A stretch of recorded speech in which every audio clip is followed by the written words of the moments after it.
All right, wide stance, toes forward, legs straight, back flat, core engaged. I'm gonna slide down as far as I can, maintaining that neutral spine. I don't want any rounding of my low back or my upper back. I'm still pressing into my legs. I'm feeling a really good solid stretch in the back of the thighs, the back of the knee, calves. Squeeze the butt and stand it up, resting at the top.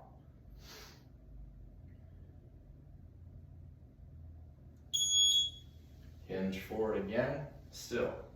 Core engaged, flat back, neutral spine, hips back.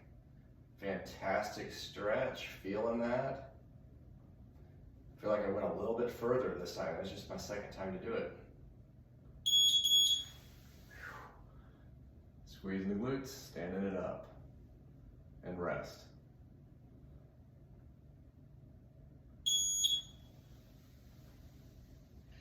Each time I'm going down, I'm focused on really sending those hips back to keep that neutral spine. I'm focused on keeping my belly button into my spine as well, that tummy tucked. I'm firing my lat muscles, my pec muscles, as well as I'm pressing into my thighs, so I'm getting really good shoulder girdle engagement and strengthening. With these movements, these are compound movements. These are going to a full range of motion. They're functional, so I'm getting so much out of this. Upper body, lower body, core, balance. I can't speak enough to these compound movements and really getting the biggest bang for our buck. We live in a day and age when we just have an incredible amount of pressure on our time. We're beyond busy. We don't have a lot of us time to go drive to the gym, spend an hour there, drive home. Not to mention the added expense.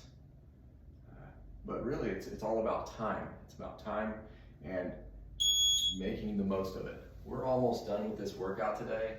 This is a fantastic workout, and we're almost through with it, and it's 4 minutes.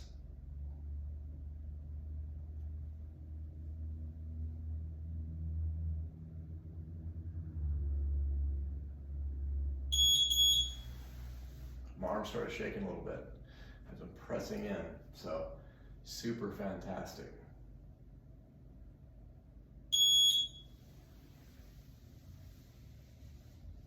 And I'm noticing I can get my palms past my knees, already getting further in this stretch. Feels so good. Opening those hips up, re-engaging those quad muscles.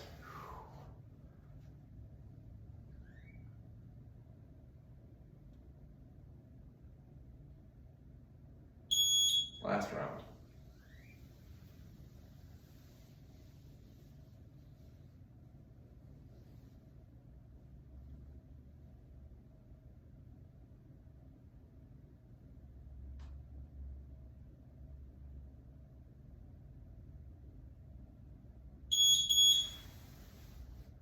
And that's it.